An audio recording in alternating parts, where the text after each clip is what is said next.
Hello Bursies, welcome back to another video. So guys, in today's video I'm going to be showing you guys how to cut and sew this beautiful bucket hat, which is also reversible. If that sounds like something you're interested in, do make sure to keep watching and let's get this video started. So yeah, to make this reversible bucket hat, I'll be making use of two shades of jean, making use of the sky blue and also the navy blue, just so we have two shades here. So I'm going to start by drafting out the pattern. Firstly, I have this cycle that measures 6.5 inches in diameter. So yeah, 6.5 inches, as you can see. I'm going to go ahead now to create another cycle that measures 6.5 inches but with an additional allowance of half inches. So basically fold your paper in two first and then you go ahead to further fold it in two again. This is the easiest way for you to make a cycle. So I'm also going to go ahead now and fold my original pattern also the same way, place it onto my new pattern paper that I just created. I'll be making use of a masking tape to just kind of hold it down, and I'll be adding half inch of allowance all around the previous cycle, which was measuring 6.5 inches in diameter initially. Connect it like so, and then I'm gonna go ahead now and just cut this out. And this is what we have. So I'm going to call this A, which is kind of the base of the bucket hat, and it now measures 7.5 inches. The next thing will be to go ahead and cut the B portion, that's the one that rounds this particular A portion. So to do that, we have to find the circumference of this A pattern. So there are two ways of doing that. Is either you make use of the formula or you kind of use your tape to measure around the pattern paper. So I'm going to be showing you the both ways in which you can do that. So yeah, since the radius of this cycle now measures 7.5 like so, so the formula method, you just make use of 2 pi r to get the circumference of a cycle, or in this case make use of pi d since we know the diameter, not the radius. That's 3.14 times 7.5, which is 7.5. Or you go ahead to just place your tape all around the cycle and measure it, and both gives 23.5 inches like so. So I'm dividing 23.5 inches into 2, which then gives me 11.75. that's 11 3/4, and this is what I have right here. I have 11 3/4 right here, and the length, or let's say the width rather, measures 3 inches. So we have 11 3/4, and here we have 3 inches. Yeah. So now that we have our paper measuring 11 3/4 by 3 inches, you're going to go ahead now and fold it into 4 like so, because we're going to make use of the slash and spread method. So once you folded it into 4, you make use of your scissors to kind of just cut through those portions that shows the folding effect. Just cut through them, ensuring that they are at least joined by a tiny piece, and also cut through this middle portion.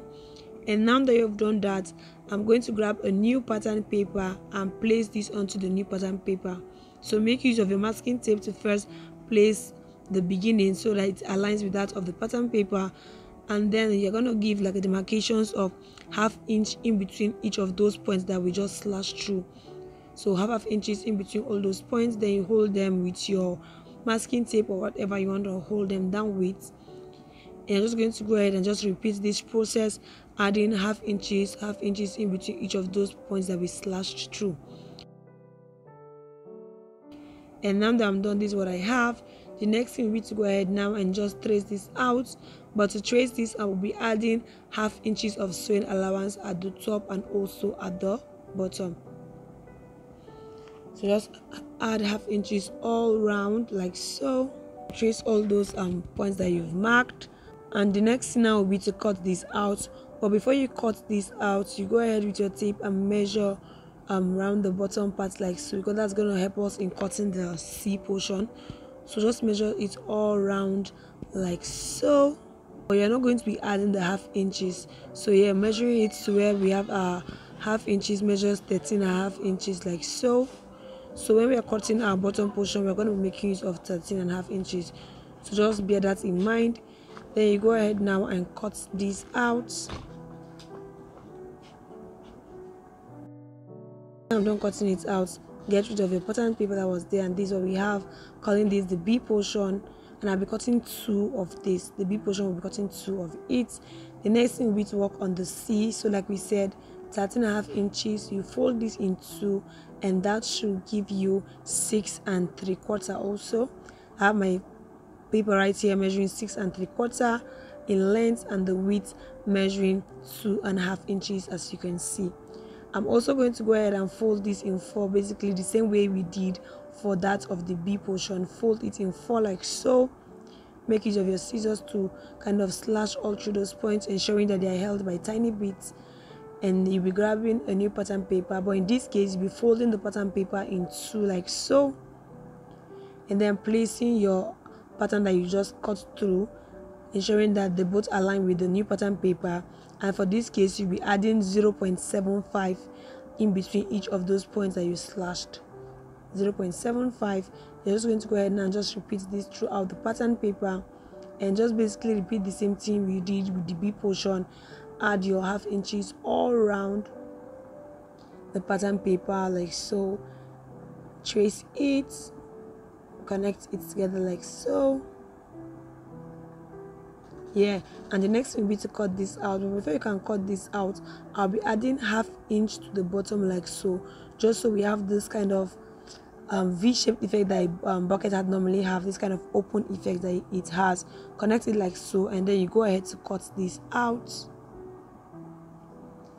And yeah, this is what we should have. This is now our C pattern. I've opened it up, and this is what it's looking like.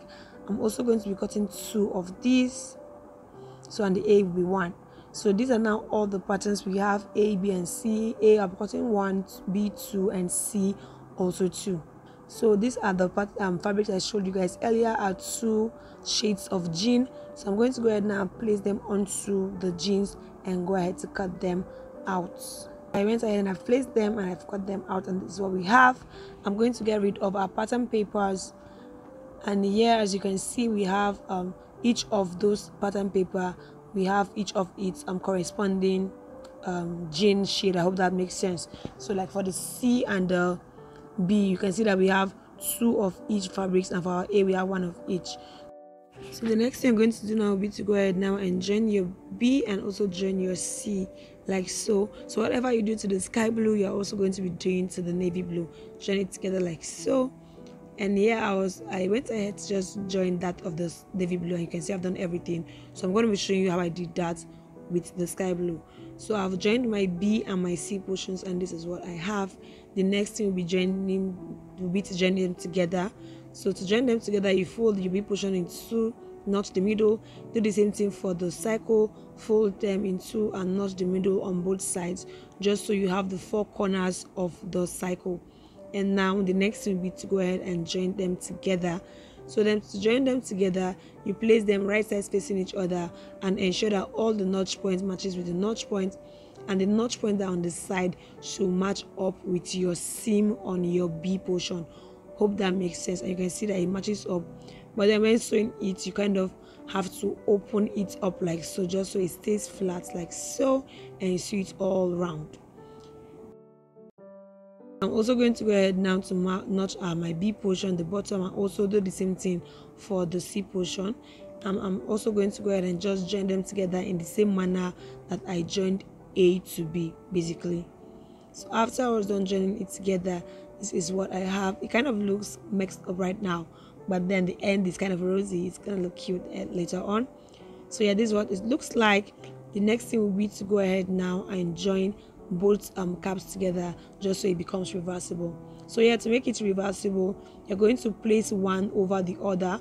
So you place one to the wrong side, just so the 2 right sides of both caps face each other like so, and then you can go ahead to just kind of iron it. You go ahead now to just sew it all around, but then you kind of leave like an opening through which you'll be turning it inside out. After I was done sewing it, this is what I had. Yeah, and I went ahead and I left an opening through which I'll be turning it inside out. I'm going to go ahead now and just turn this inside out.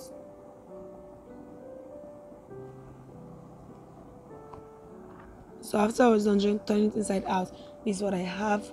I'm just going to go ahead now to make use of my hand to kind of just arrange them, ensuring that they kind of sit well with each other. And once I'm satisfied with the way it's looking, you can go ahead to iron it just so you have a better result. I'm going to go ahead now to close up that part that we left open. So just fold the 1/2 inch in, which was the allowance by which we sewed both caps together. Fold them in like so, and then you go ahead to stitch. And to create that effect on my cap, you go ahead and stitch for quite a number of time until you get to the end right there.